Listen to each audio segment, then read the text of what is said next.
Olá, seja bem-vindo ao podcast Saúde da Pelecast, uma produção da Psoríase Brasil e eu como apresentadora, jornalista Ana Paula Dixon. Hoje nós vamos tratar de um tema que é a psoríase e a qualidade de vida.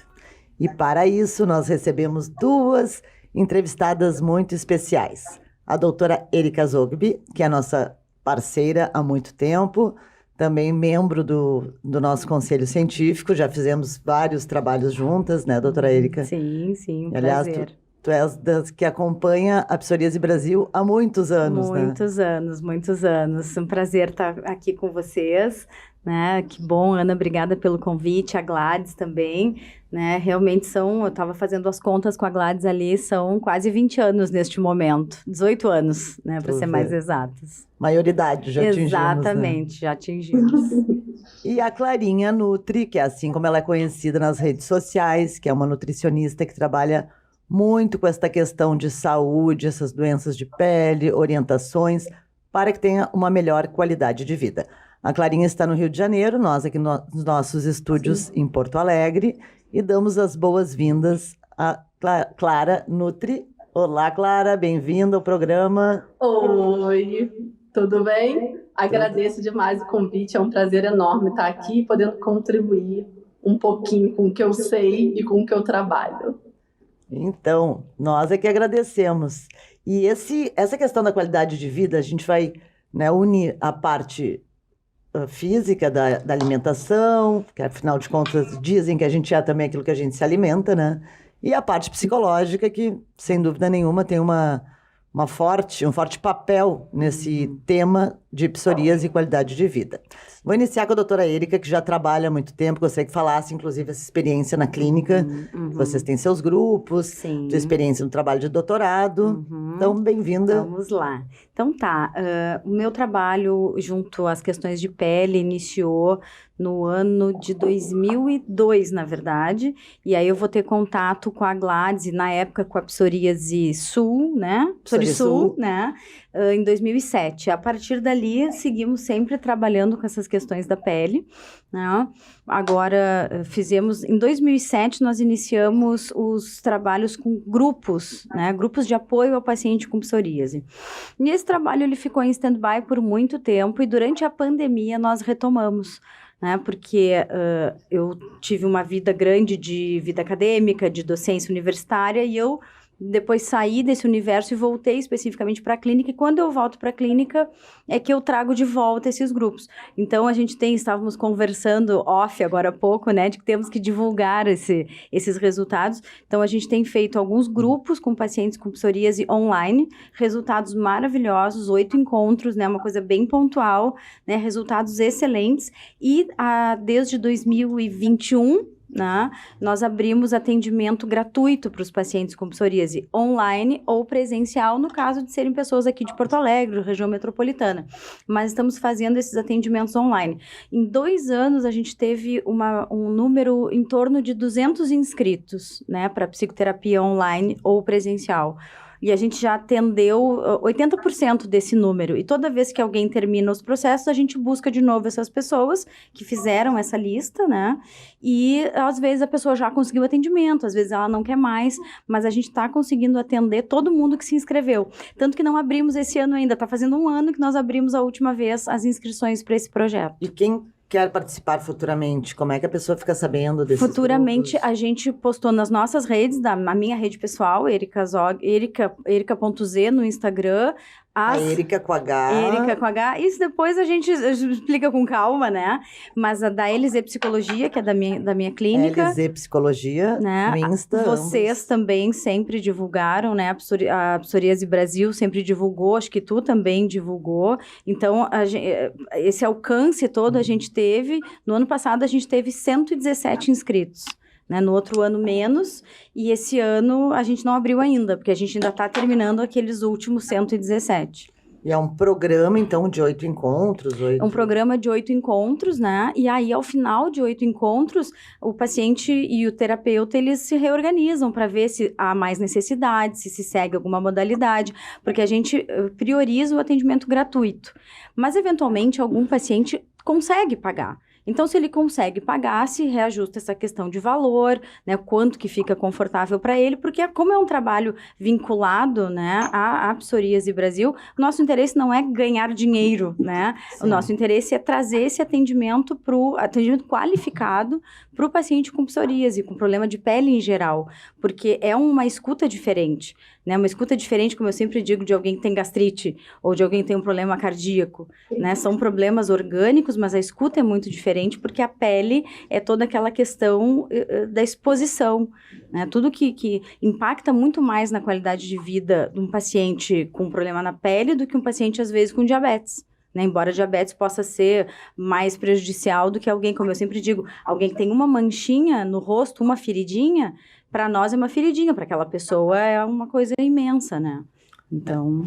Voltaremos a esse tema da exposição. Enfim, né? Toda a história vai e Não, vem, mas que né? bacana desses grupos. Acho que é super importante, com certeza. A gente até tem o projeto de fazê-lo presencial também. Mas aí precisa que as pessoas se comprometam a vir e tal. Então, o online ainda tá mais fácil, né? É mais democrático, e tá funcionando, exato. de certa maneira, porque pode atender o Brasil inteiro, né? Exatamente, é maravilhoso. Então também tem essa outra vantagem. Maravilhoso. E quem está trabalhando comigo nesses grupos é a Tassiane Correia, uma psicóloga também que se formou com a gente lá na clínica. Ela foi excelente no encabeçamento desses grupos e, de repente, vale até chamar ela numa dessas. Claro, né? Já está convidada, Tassiane. Próxima, te queremos aqui. Não.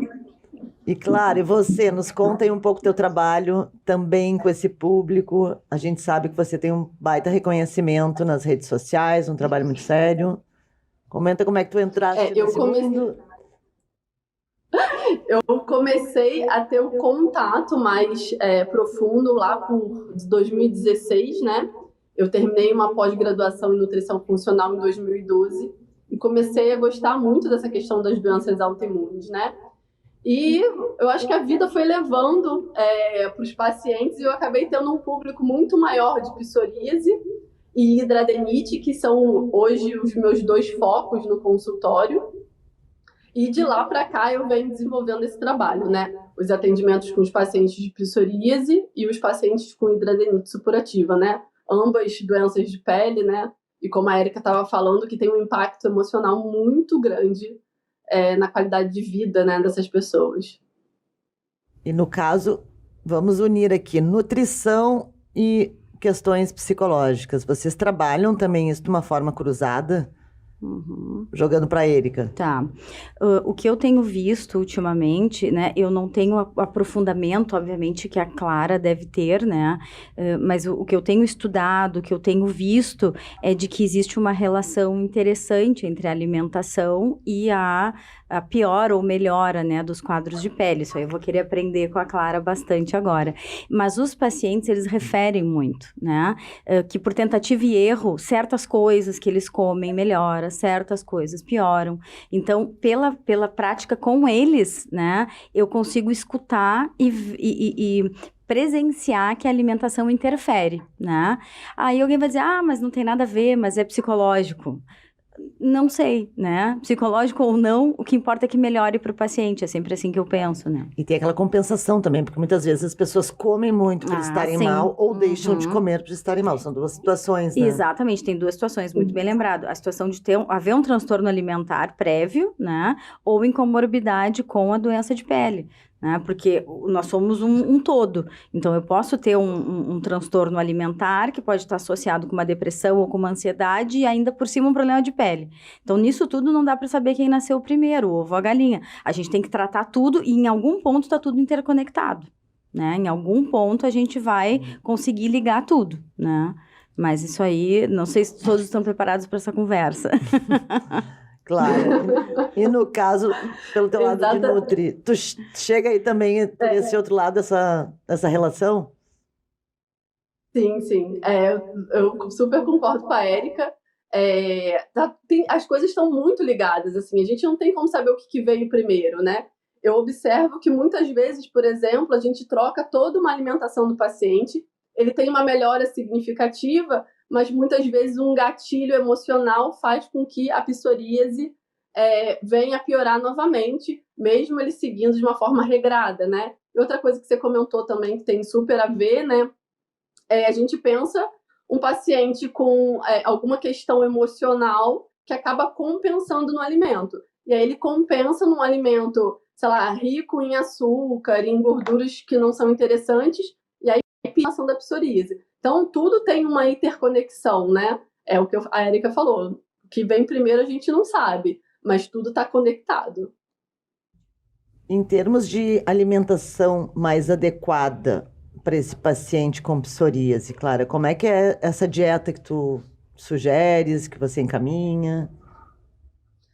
Quando a gente fala de psoríase e alimentação, alguns pontos a gente já encontra em artigo científico, inclusive a psoríase tem muitas publicações, né? Então, uma das coisas que é mais referida é uma dieta com padrão mediterrâneo, né? Que é aquela dieta com mais frutas, verduras, legumes, com uma quantidade maior de peixe do que carne vermelha, que tem o azeite acontecendo ali, porque uma das questões é a vitamina E, que é antioxidante, anti-inflamatória. A psoríase, ela tem uma relação, e a gente vê isso assim na prática com muita clareza, né?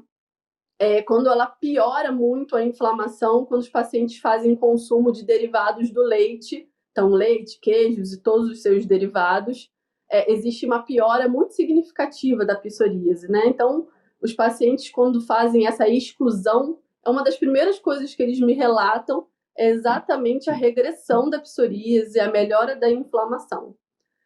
Uma outra coisa muito importante que a gente vê também na prática, e é bem documentado cientificamente falando, né, a relação da psoríase com o glúten, né?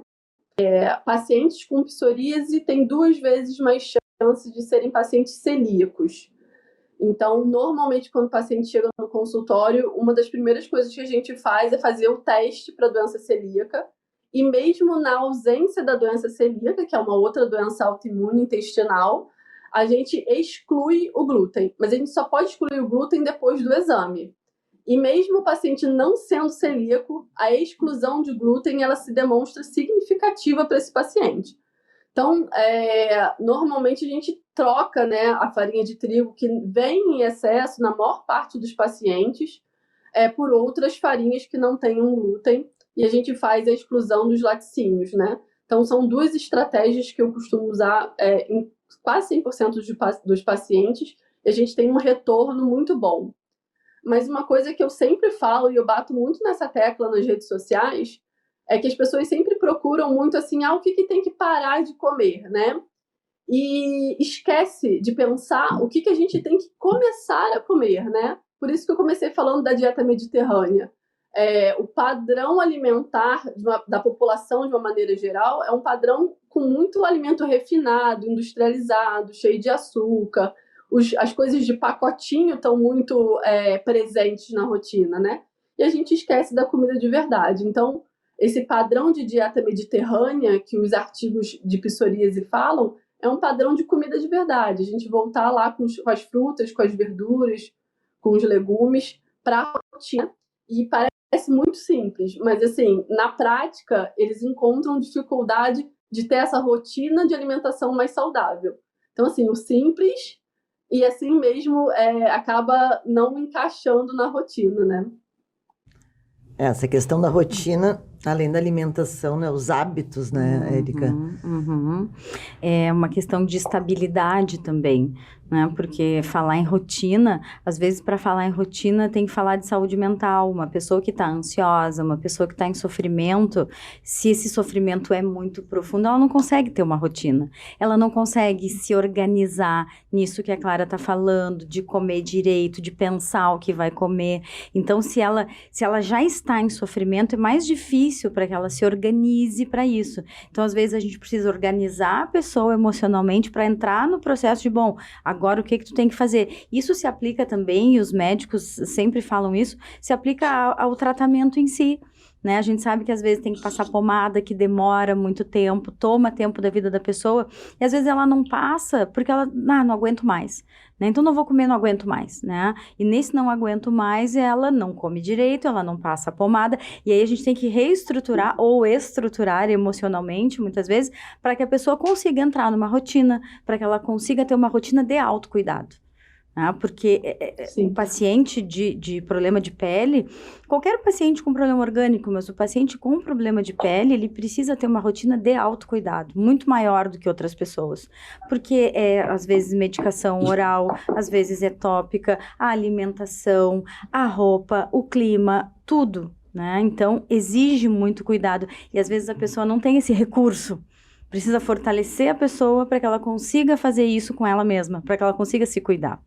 Não. Nesses grupos, vocês encontram isso assim como essa desestruturação que a pessoa está passando? Sim, né? Ou que seja situacional, ou que seja da vida toda. Sim. Tem pessoas que vão dizer, eu nunca consegui. Ou sempre foi assim, né? A gente tem atendido, agora tu falou também, lembrei, crianças, né? Crianças à distância, mas com as mães, né? Em algum momento, para as mães também poderem. Então, a gente vê toda uma relação, às vezes, familiar envolvida, de uma desestruturação nas rotinas da família como um todo. Porque uma criança já é, né, uma intensidade numa família. Uma criança com um problema orgânico, mais ainda. Se este problema orgânico é de pele, mais ainda. Né? Então, eu também falo isso não só para as pessoas ficarem desesperadas ou desanimadas, mas ao contrário, quando elas sentirem que é pesado, é porque é pesado mesmo. Né? Então, às vezes uma mãe diz, não sei mais o que fazer, não sei como ajudar. É porque realmente é difícil. Né? A gente tem os guias e os mapas para várias outras doenças orgânicas, né? Mas para a pele ainda é mais difícil. Porque parece que é bobagem, porque é pele, porque parece que é estética, porque parece que é frescura, né? A criança não tem dessas coisas. E aí vem toda uma série de preconceitos, né, ao redor do tema e que não ajudam a pessoa a se estruturar. Porque ela tem que se estruturar para se tratar, para comer, para se cuidar. E às vezes ela não consegue. E a gente vê isso nos grupos, vê nos atendimentos. E esse trabalho vocês chegam a desenvolver em parceria assim, com dermatologistas? Não uma parceria direta, né? Mas a gente sempre orienta, primeira coisa, tá sempre em dia com o atendimento médico. As pessoas têm aquelas queixas que, dependendo até do local, a gente atendeu pessoas, assim, de cidades pequenininhas do Nordeste, assim, coisas muito interessantes, mas pessoas que não têm acesso, né? Então, o acesso, às vezes, é o clínico geral, mas a gente sempre orienta que o paciente esteja em contato com o médico, né? A gente não pode só psicologizar e achar que uma psicoterapia de apoio vai mudar um quadro orgânico, não é isso? Vai ser um apoio, né? O paciente tem que estar sempre em dia com o seu atendimento médico, né, e procurar o melhor possível. A gente sabe que o Brasil é muito grande, que nem sempre, né, ele vai ter acesso às melhores oportunidades na saúde desse tipo, né. E no caso, por exemplo, o estresse é algo que sempre é relatado, né, pelos pacientes que têm algum episódio ou algum momento mais difícil da vida, e isso piora as crises. Sim. Essa relação, vocês conseguem identificar, assim, nessas... Sim, né? O estresse como um fenômeno interno e externo, né? Porque às vezes é um evento externo, eu vejo a Clara ali balançando a cabeça, né? O estresse pode ser um evento externo, mas o que vai determinar a intensidade do impacto daquele evento externo é o interno, né? Às vezes não tem nada acontecendo no externo e internamente a pessoa está angustiada, estressada com uma série de coisas. E o estresse é um movimento fisiológico, né? O corpo todo se prepara para um movimento de luta e fuga, né? Luta ou fuga, né? Acontece uma situação interna ou externa, o corpo se prepara para atacar ou para fugir. Então, entram em ação uma série de hormônios e reações fisiológicas que mexem com o corpo todo, né, com qualquer um de nós. Talvez agora aqui a gente esteja tendo uma reação de estresse, porque tem câmera, tem isso, vou falar, nananã. É normal. Mas pensa passar por isso todo dia, todo tempo, né? Por questões internas ou externas, e o corpo ter que ficar lidando com isso, e a pessoa não consegue se administrar, né? Então, quando a gente fala em estresse, a gente tende a pensar, um evento, né? Às vezes não é um evento que eu visualize na tua vida, mas tu visualiza na tua como um grande evento estressor. E é isso que a gente também valida os pacientes, de que não é porque as outras pessoas não entendem aquilo como estressor, que aquilo não é estressor, né? Para uma pessoa... e isso tem estudos que apontam, o meu estudo de doutorado apontou isso, que problemas nas relações, problemas de relação interpessoal, aliás, relações interpessoais causam muito estresse ao paciente. Ele ter que se colocar em relação, ele ter que falar, ele ter que se expor, não só porque ele tenha uma lesão visível, mas por personalidade, não ser alguém tão, né, que goste tanto da exposição. Então, estar em relação interpessoal é estressor para esses pacientes. Eles preferem ficar mais na deles, digamos assim, mas nem sempre dá. Então, quando não dá, estar em relação já é estressante por si só. Né? Até pela questão da aceitação também, né? Também. Porque como tem essa exposição na pele, né? A Claro. gente tem vários relatos de pessoas que deixam de ir à praia, à Tudo. piscina. Casamentos que acabam, né? Imagina. Por causa disso. Né? Pessoas que, claro, a gente sabe que é difícil, né? Mas pessoas que não aguentam mais. A Gladys lembra desses casos, né? Não aguento mais esse cara descascando na cama. Porque a pessoa descasca, a pessoa sangra, né? E, bom, não estava no pacote isso, né? Quando assinou lá. E aí, né, obviamente causa. Isso é estressor. Então, a doença causa estresse, o ambiente tem seus estressores. De novo, está retroalimentado o processo. Não se sabe quem nasceu primeiro de novo, ovo ou a galinha, mas se tem um problema de pele, tem estresse. E aí também imagino que seja muito o papel de vocês, acredito eu, como tu falaste, a reação que as pessoas têm perante as coisas, já ouvi isso muito, né? Não é o ambiente, é como tu reages ao problema. Exatamente, a gente justamente ajuda, como se diz, a regular, né? O que se chama de regulação emocional, né? Que lida com a flexibilidade psicológica das pessoas. Tem pessoas que depois é o que a gente vai chamar, que é aquele termo mais famoso, que é a resiliência, por exemplo, né? Mas a flexibilidade que a gente tem em aceitar certas coisas que vão acontecer, que são inevitáveis da vida, sei lá, mortes, perdas, separações, perdas de emprego, isso tudo é inevitável, né? Então, a gente ajuda o paciente a se tornar mais elástico, né? Porque, em geral, ele é um paciente mais difícil de aceitar os ciclos da vida, das mudanças da vida. Ninguém gosta, certo? Mas as pessoas que já têm um sofrimento, elas têm mais dificuldade em dizer, poxa, eu já tenho isso, ainda tenho que enfrentar mais. Tem que enfrentar tudo da vida que todo mundo enfrenta, mesmo que não tenha psoríase. Né? Então, a gente ajuda o paciente, a gente tenta ajudar o paciente a ter mais ferramentas para lidar com a vida, né? Ficar mais forte, ficar mais estável. Né? E isso pode ser por um tempo, pode durar um tempo, pode recair depois, quando outra coisa acontece, e aí o processo vai sempre acontecendo. Mas pelo menos para ter esse entendimento, né? Isso, exatamente, de que a pessoa precisa se adaptar a certas situações, e a outras não, né? Porque a gente não pode se adaptar a situações de sofrimento. Né? Se o ambiente ele é negativo, ele é tóxico, que é um termo hoje muito usado, né? Se o ambiente é ruim, a gente não tem que se adaptar ao ruim, a gente tem que reconhecer e poder sair, é um movimento. E outras vezes eu tenho que aceitar que a vida é como é, tipo, né? Minha namorada não me quis. Pois é, acontece. Sim. Né? Vai acontecer. Né? E as gerações atuais, a gente tem falado muito que estão com essa questão da frustração bem difícil de aceitar, né? Exatamente. Como eu digo, ninguém gosta, né, de aceitar, de se frustrar. Mas a gente tem que aprender a lidar. Mesmo que essa pessoa tenha muita sorte de não ter grandes frustrações na vida, ela tem que ter ferramentas para ser, né? E é isso que a gente ajuda o paciente a ter, ferramentas, né? Aumentar sua caixinha de ferramentas lá. Falando em ferramentas, Clara, vamos voltar agora para as questões de nutrição. Falaste dessa alimentação mediterrânea, né, que auxilia muito. Teriam alguns alimentos específicos fora, mediterrânea, o azeite de oliva, os vegetais, o peixe, né? Mas alguns alimentos que talvez possam até auxiliar, inclusive na parte psicológica da pessoa, assim, para um bem-estar. Existe isso? Eu estava até vendo a Érica falando, uma das questões que ela estava levantando, normalmente quando o paciente tem mais aceitação da doença, ele adere mais ao plano alimentar proposto. Isso é muito interessante, né? Também falar, porque eu acho que ele é consciente que precisa cuidar dessa psoríase, né? Então, quando a gente propõe as mudanças na alimentação, a adesão desse paciente é muito mais fácil e os resultados, consequentemente, também são muito melhores, né? E aí, falando dos nutrientes que você me perguntou, né?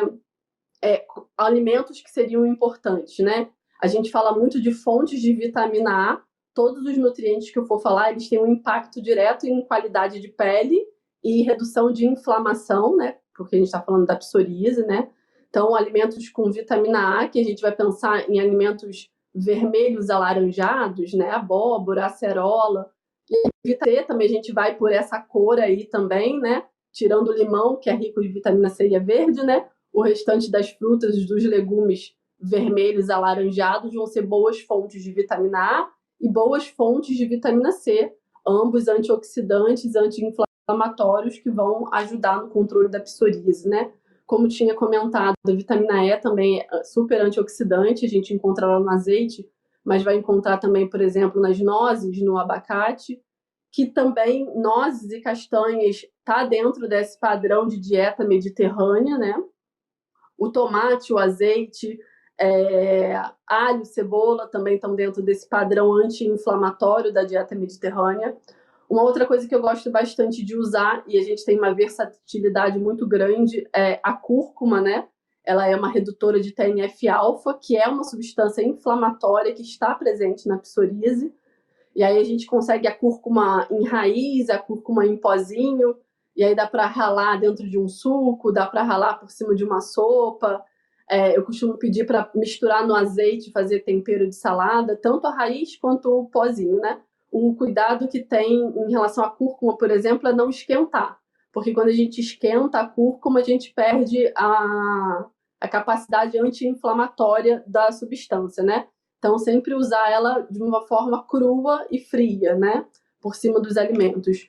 Um outro alimento muito interessante que a gente reduz escamação na psoríase é o resveratrol, que é aquela substância da uva. Então, a gente pode pensar suco de uva, na própria uva, no açaí também é boa fonte de resveratrol. Obviamente, quando eu falo açaí, eu não sei como todo mundo consome, né?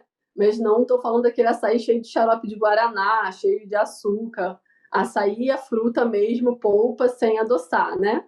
Batido com uma fruta, de repente, para ficar um pouquinho melhor para quem não gosta do gosto dele mesmo, mas sem açúcar, porque o açúcar é um agente inflamatório para a psoríase, né? Então, assim, quanto menos, melhor, né? A ômega 3, né, que a gente vai pensar em peixe, a coenzima Q10, que a gente também encontra nos peixes, nos ovos, no abacate também. São alimentos fáceis, né? Meio que rotina de todo mundo e que é fácil de encaixar na vida, né? E os vilões, então, voltando ao glúten e os laticínios? Os lácteos, excesso de açúcar também, aditivo químico, né? Como eu estava falando, a gente tem uma vida muito de pacotinho, né? Então, a gente pega aqueles alimentos que tem uma lista de ingredientes enorme. E aí eu sempre brinco com meus pacientes, assim, o que dessa lista você olha, lê e reconhece como alimento? Aí ele fala, não sei que nomes são esses. Eu falei, porque são aditivos. E aditivos já piora a permeabilidade intestinal. A Érica estava até falando da questão do estresse, né? Que desencadeia coisas metabólicas dentro do nosso corpo. O estresse ele piora a permeabilidade do intestino, assim como o excesso de açúcar, assim como o glúten, assim como os aditivos químicos. Então, quando a gente piora a permeabilidade intestinal, essa barreira do nosso intestino que faz essa comunicação entre o interior do intestino e o nosso corpo, ela fica mais desgastada. E isso piora a inflamação da psoríase. Então, alimentos tipo frutas, verduras e legumes, eles melhoram essa barreira intestinal. E aí, excesso de industrializado, de refinado, de farinha de trigo, eles pioram essa barreira intestinal. Aí junta com o estresse e aí vai essa bola toda. E aí dá ruim. É uma bagunça. Uhum. Vira uma bagunça. Clara, uma pergunta. Aquela questão dos suplementos ou suplementar a vitamina pode ser um efeito semelhante ao consumo natural, né, desse alimento? Ou qual é a sua avaliação, assim, como uma profissional que trabalha com alimentação? Sim. Normalmente, quando o paciente sempre chega muito ruim, né, com a psoríase sempre muito inflamada, a gente ajusta a alimentação, mas a gente junta com suplementação.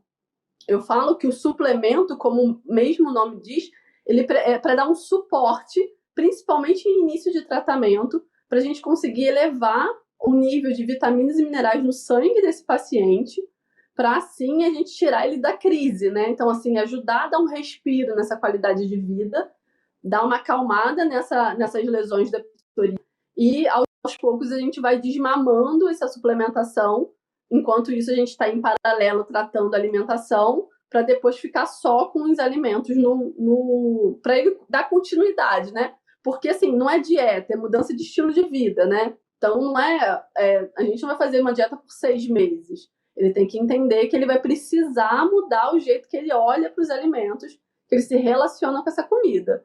Então, acaba que a suplementação não vai sempre. Então, a gente dá esse suporte inicial para o paciente com a suplementação e depois a gente vai, aos poucos, vai tirando, vendo como é que o corpo responde, até que ele fique só com a alimentação mesmo.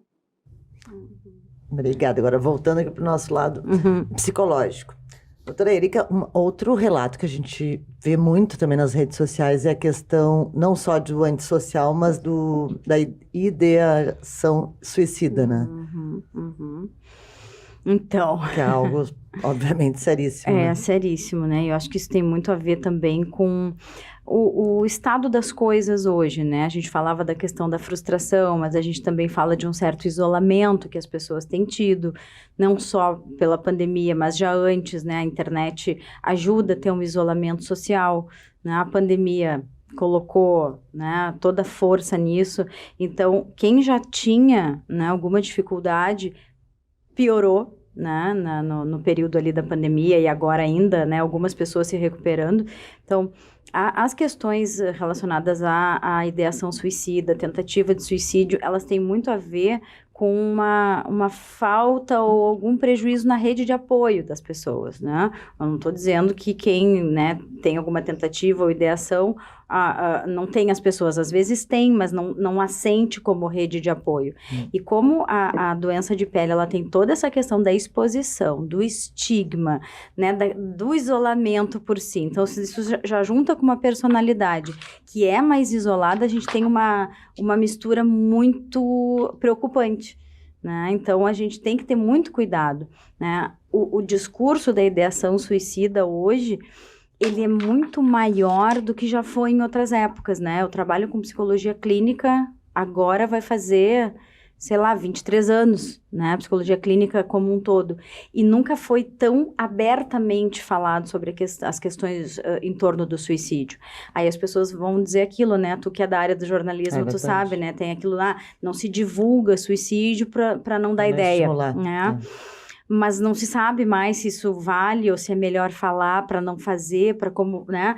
Mas a gente nunca teve tão veiculado e as pessoas nunca falaram tanto. Né? Dentro dos consultórios, as pessoas falam disso como uma opção muito mais do que em outras épocas, né? Os pacientes? Os pacientes, não quero viver, a vida é difícil, eu não quero envelhecer, né? Coisas que a gente não dizia, a gente não escutava isso há 10, 15 anos atrás, a gente não escutava isso. Agora a gente escuta. Então, quando a gente tem uma condição orgânica que a pessoa não consegue, né, superar, né, é um gatilho maior, né? É um gatilho maior para essa desesperança. Esse é um ponto importante. A desesperança é um ponto importante na ideação suicida. É a pessoa não achar que tem mais saída. Né? E já tive relatos também de pacientes de psoríase na busca pelo tratamento e num sofrimento muito intenso enquanto não encontravam o seu tratamento, ter ideação suicida também de não aguento mais, né? Não quero mais viver, porque a pessoa tem dor, a pessoa tem coceira, a pessoa tem uma série de coisas e ela não encontrava. Hoje é mais fácil, um pouco mais fácil encontrar o tratamento se ela está bem cercada de bons profissionais, mas ainda tem pessoas que demoram anos, né? Para o diagnóstico. Essa é uma coisa muito sofrida, né? Chegar até o diagnóstico, né, a jornada do paciente até o diagnóstico geralmente é muito sofrida, né? E aí questões mais graves como suicídio estão na mesa, né? Não tem dúvida. Imagino eu também que a gente está num outro momento, né, de sociedade, essa questão de redes sociais, da aparência. Sim. Que é outra que também traz muitos... Tem seu lado bom, lógico, mas Sim, tem o seu lado ruim também nessa comparação, que também desencadeou algumas doenças mentais, né? Claro, com certeza. Existe, né, a FOMO, que é Fear of Missing Out, né? Que é o medo de estar fora, né? De não fazer parte, né? De estar todo mundo feliz no Instagram, menos eu. Ou todo mundo foi convidado, menos eu. Né? Então, quando tu tem um problema de pele, que é ainda mais... forte no sentido da exposição, né? As pessoas só mostram nas redes sociais o bom, elas não mostram o ruim, com raríssimas exceções, né? Mas quando as pessoas, né? Dia dos Pais, foi Dia dos Pais agora recentemente, todo mundo vai lá botar que maravilha, meu pai, ninguém vai dizer que meu pai foi péssimo. Pior, verdade. Infelizmente, porque poderia ser, né? Se olha, meu pai foi péssimo e você também tem um pai péssimo, toca aqui, né? Não, mas as pessoas botam só o bom. E aí, quem não tá com aquilo bom, vai se tocar negativamente, né? E todo mundo, a gente tava brincando com as fotos, né? É tudo filtro, tudo isso. Então, tem um problema de pele, não tem filtro que resolva, né? Não tem como escapar. Aquele problema existe. Ah, tem um Photoshop que resolva? Tem. Mas, na realidade, a doença continua ali, né? Sim. Sim, no mundo neste mundo virtual que paralelo, né? Dá pra esconder tudo, dá pra ser quem se quiser, mas na hora de botar a cabeça no travesseiro no é mundo real, tu contigo mesmo, né? A pessoa vai botar a cara na rua, Exatamente. Ou viver em sociedade. Exatamente, né? Não é uma coisa fácil. E isso envolve as questões com o corpo como um todo, né? Acho que a Clara também deve vivenciar muito isso no sentido, né, da imagem, né? A imagem corporal, tanto pelo peso quanto pelo impacto de uma ferida, né? Ou de uma mancha, no caso do vitiligo, por exemplo. Esse impacto é muito grande, né? É muito maior do que qualquer outra doença. Clara, voltando aí para você, o que nos comenta dessas questões, assim, de impacto? E esse impacto, ele é independente, inclusive, da idade, né? Assim, eu lembro de uma paciente minha com psoríase há 18 anos, né? E ela fazia balé e fazia natação. E ela falou, ela era muito proativa na consulta, eu achava isso ótimo. E ela falou que ela ficava muito incomodada, realmente era alastrado pelo corpinho dela todo. E eu lembro ela me mandando uma foto quando as lesões sumiram, assim, de tão feliz que ela estava, né? E ela tinha uma adesão à dieta ótima. Tem mais ou menos umas 2 ou 3 semanas que uma outra paciente minha com psoríase saiu de férias. E ela falou assim, você não imagina a minha felicidade, assim, há muito tempo eu não colocava um short na praia. Porque ela tem uma lesão na coxa que era muito extensa e que ela sentia muita vergonha. Então, assim, a gente vê realmente esse impacto visual, né, acontecendo, das pessoas não frequentarem mais, ela não ia mais à praia. Ela foi à praia porque a lesão tinha desaparecido, ela conseguia colocar um biquíni, conseguia colocar um short, e eles falam muito, assim, é uma coisa tão simples, né, mas para mim era uma coisa que me impedia de fazer as coisas, né, me impedia de colocar um short num dia de calor. Então, eu preferia ficar dentro de casa no ar-condicionado do que sair e ter que colocar um short e todo mundo ver essa lesão na minha pele, porque muitas pessoas não sabem o que é e ficam com medo de, será que isso pega, né? Porque a pessoa fica exposta, né, ao julgamento do outro e muitas pessoas falam mesmo e aí a pessoa fica se sentindo mal, né? Fica se sentindo excluída. Isso acontece muito, né? E, Clara, estava me ocorrendo aqui outra pergunta, a questão de crianças. Se os pais levam ao consultório, como é que tu conduzes esta dieta para a criança? Eu tenho muito atendimento online. Essa paciente que eu estou falando, de 8 anos, ela é uma paciente do interior de São Paulo. E eu lembro que vocês estavam falando da família aderir, né? Ela foi uma paciente que a família mudou o padrão de alimentação para poder ajudá-la a seguir o que era planejado, né? Ela foi bem flexível às coisas que eu propus, assim. Claro, obviamente, a gente sempre faz umas adaptações à idade do paciente, né? Para buscar jeitos de preparação. Ela se envolvia muito na cozinha com a mãe, então a mãe dava essa abertura dela se envolver, de estar junto com a preparação, porque normalmente quando a gente fala de criança, esse envolvimento na cozinha ele é muito importante para a adesão da criança à alimentação, né? para ela entender como é que é feito, para aquilo também ficar mais lúdico para ela, né? Então, normalmente, tanto faz o atendimento presencial ou online. Hoje, eu acho que 80% dos meus atendimentos são online.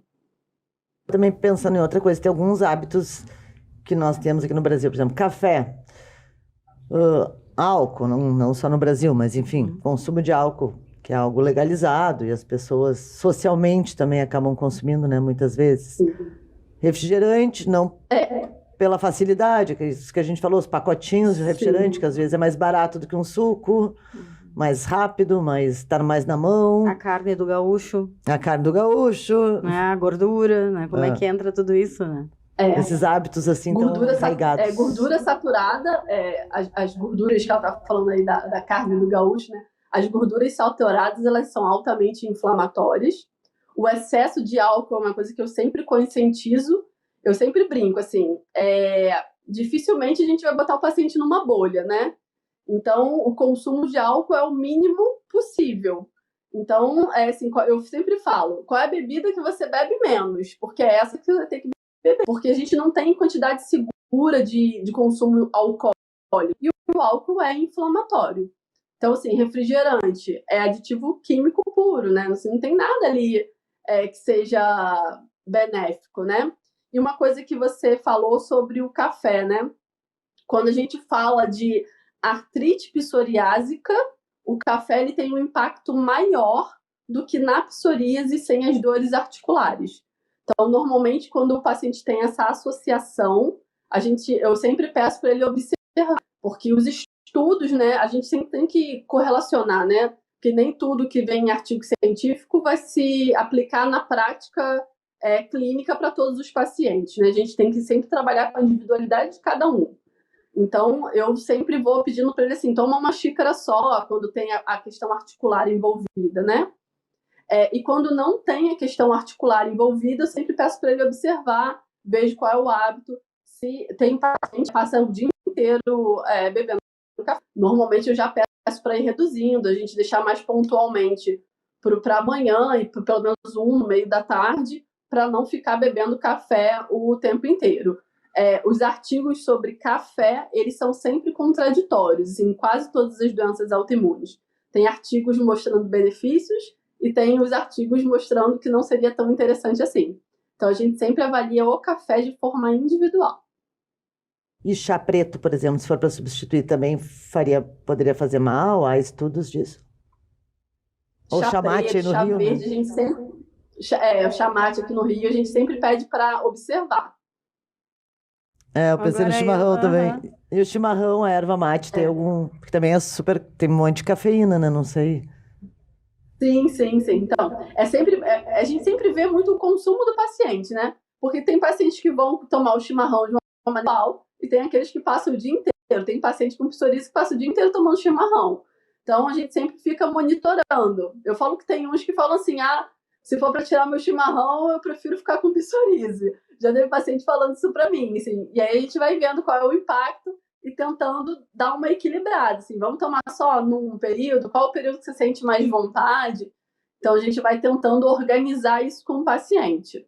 Em princípio, o malefício dessas bebidas, café, chimarrão, chá, é pela cafeína ou outras coisas? Sim, é pela cafeína mesmo. Eu sempre falo também que, assim, uma coisa que eu na prática, e aí eu falo não só da psoríase, mas de todas as doenças autoimunes, existe um impacto de agrotóxico nessas doenças, né? Então, sempre que eu falo de café, falo de chimarrão e falo de outros alimentos, eu sempre conscientizo o paciente. Qual a possibilidade de você comer um alimento orgânico? Por exemplo, eu tomo muito café. Qual a possibilidade de a gente reduzir um pouco esse café e trocar ele por um café orgânico? Então, normalmente a gente observa que a troca do café comum pelo café orgânico tem um impacto também significativo na melhora da psoríase e da artrite psoriásica. Ai, que interessante, Clara. Uhum. E isso para os alimentos, imagino que também, né? Óbvio, frutas, legumes. Isso também. Ainda mais o Brasil, que é o rei dos agrotóxicos, né? Então, né? Milho é uma coisa que é muito interessante prestar atenção, porque alguns pacientes às vezes falam assim, eu acho que tem sensibilidade alimentar ao milho. Eu falei assim, antes de tirar o milho, né, porque é essa mania, vamos tirar, vamos excluir, por que você não troca por um milho orgânico? E aí, muitas vezes, a gente soluciona o problema, trocando o alimento por um alimento orgânico. E, obviamente, às vezes, evitando o excesso, né? Que é o que eu falei do café. Tem gente que passa o dia inteiro tomando café. Aí vão ser as duas questões. Mas os outros alimentos, muitas vezes, é a quantidade de agrotóxico que tem naquele alimento que piora a permeabilidade do intestino e vai piorar a inflamação. E o consumo de água, sempre indicado? Sempre, né? Por conta da pele ressecada na psoríase, né? Tem uma continha que eu gosto muito de fazer, que a gente usa como base, né? Em tempos mais frescos, a gente multiplica o peso por 0,035, que aí vai dar a quantidade de litros. Em tempos mais quentes, a gente multiplica o peso por 0,04. Aí vai dar um pouquinho mais, tentar distribuir isso ao longo do dia, né? Uma coisa interessante é que às vezes o paciente pega uma garrafa inteira de água e bebe numa tacada só, né? Tipo, num gole só. É interessante você beber aos pouquinhos essa água, exatamente para o corpo absorver de uma maneira mais significativa do que de uma vez só e você vai logo em seguida ao banheiro, né? Aquelas águas saborizadas também são uma boa ideia? São possíveis, né? Porque tem gente que não gosta de água. Então, uma água com limão e hortelã fica bem gostosa. Água com um pedaço de maçã e canela também fica gostosa. Com pedaços de abacaxi e hortelã também fica interessante. Ai, que bacana. Já aprendemos coisas novas hoje. Já anotamos aqui o 0,035. Faremos a conta em breve. Sinal, olha que linda nossas canequinhas. Depois a gente tem que mandar aí pro Rio. Tu mostra um lado, eu mostro o outro. Estamos aqui com uma aguinha bem saudável, né, Érica? É isso aí. Meninas, já vou encaminhando para o final. Eu só queria fazer também outra pergunta, Érica. Claro. Muito se escuta que o yoga, a meditação, a caminhada, obviamente exercício físico, mas especificamente acho que yoga e meditação ultimamente têm sido né, muito faladas assim para controlar o estresse. Qual a avaliação assim? Eu estava até outro dia pesquisando um pouco mais sobre isso, porque tem toda uma área, né, toda uma prática, né? O pessoal fala do mindfulness, né? Que é uma prática de meditação e tudo mais. Então, o que é isso, né? Eu não trabalho com isso, assim, não é uma ferramenta minha, mas sem dúvida nenhuma, qualquer ação em que a pessoa foque nela mesma por um tempo, que aí pode ser o mindfulness, a meditação, uma caminhada, uma natação, o que a pessoa gostar.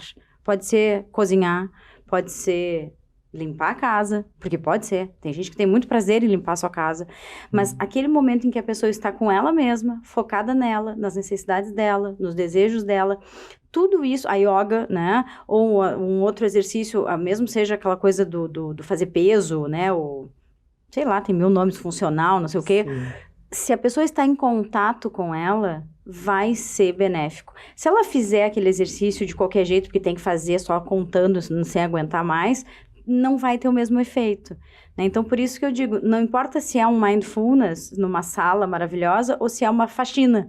O que importa é o contato que a pessoa está fazendo com ela mesma naquele período, sabe?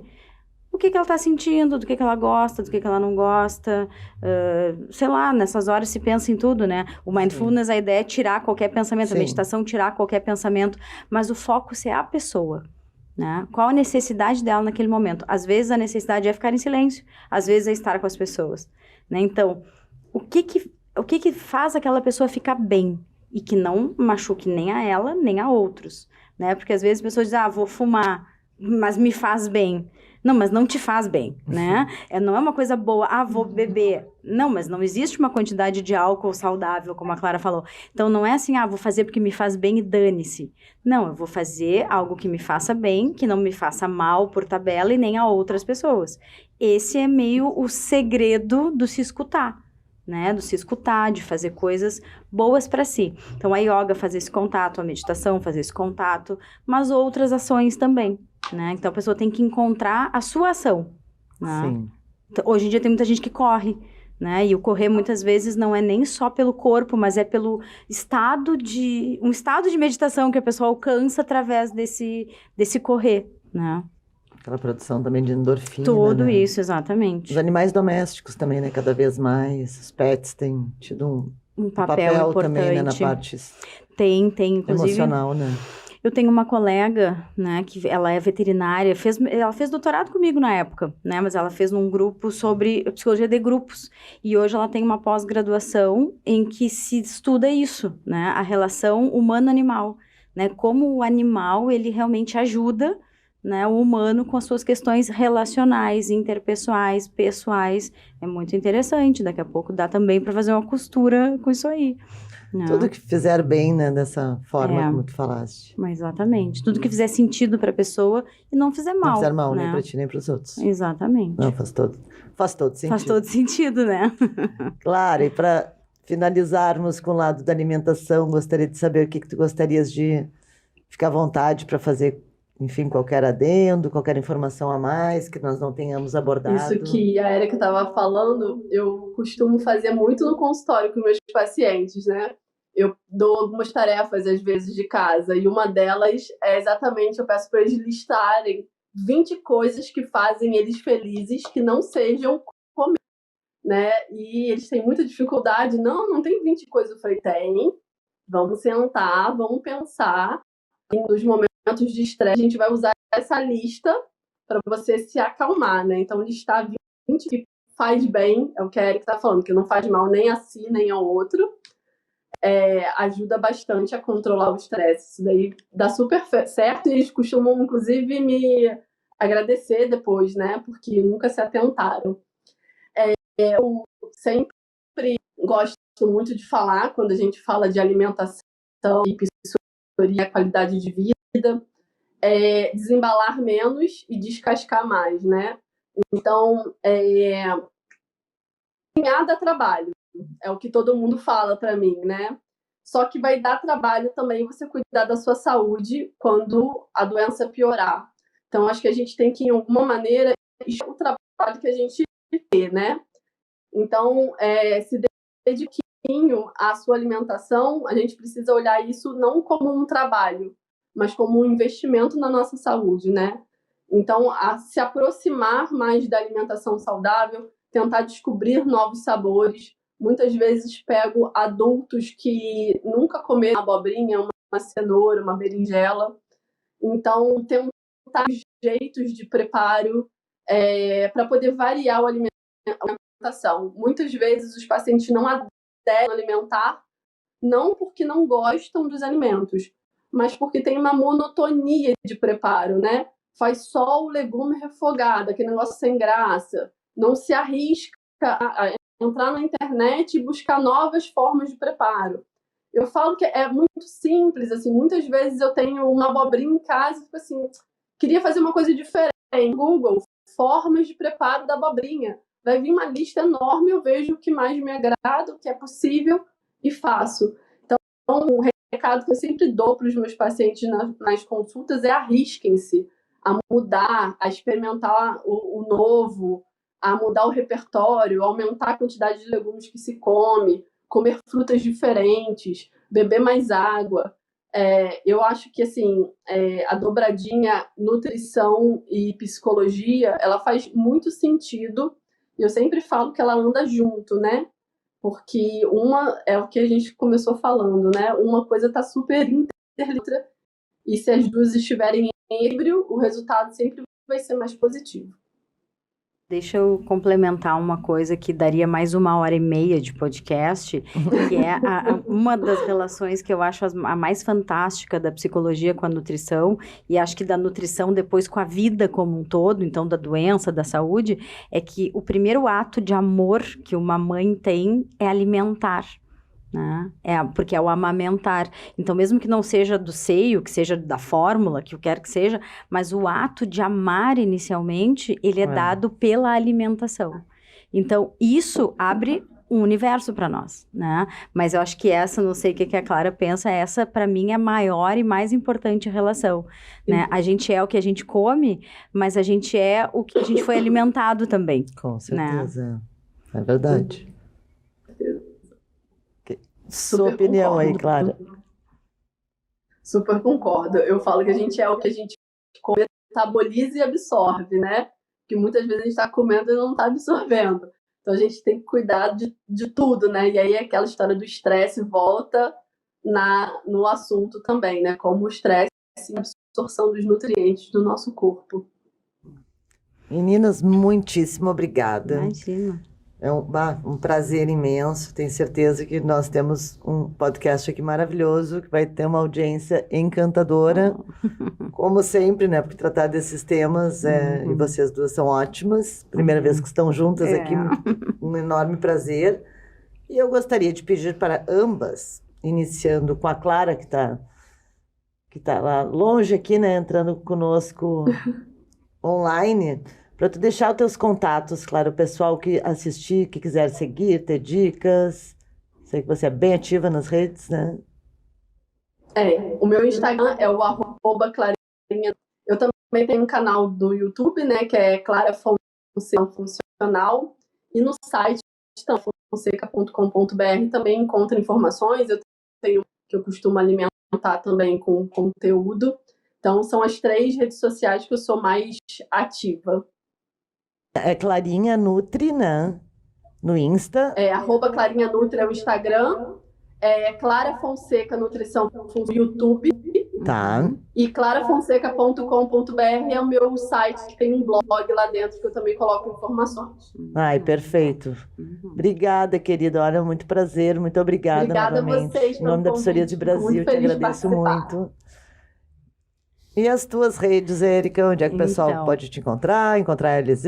Então, a gente pode se comunicar pelo lzpsicologia.com.br, que é o site da minha empresa. Ali a gente divulga cursos também. Tem o meu pessoal, aí vamos começar o Erika, né? O HERICKA.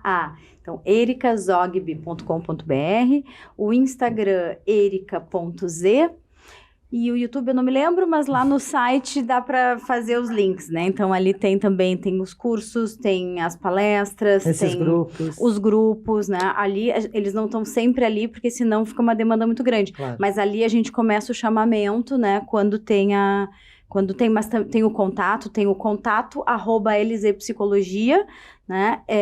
.com.br, é um e-mail bom para quem quiser ter informações sobre isso, né? Sobre os grupos e tudo mais. Ai, perfeito. Muito obrigada. Não, eu que agradeço mais uma vez. E eu também convido a todos para seguirem as redes sociais da Psoríase Brasil. Instagram é Psoríase Brasil, _oficial.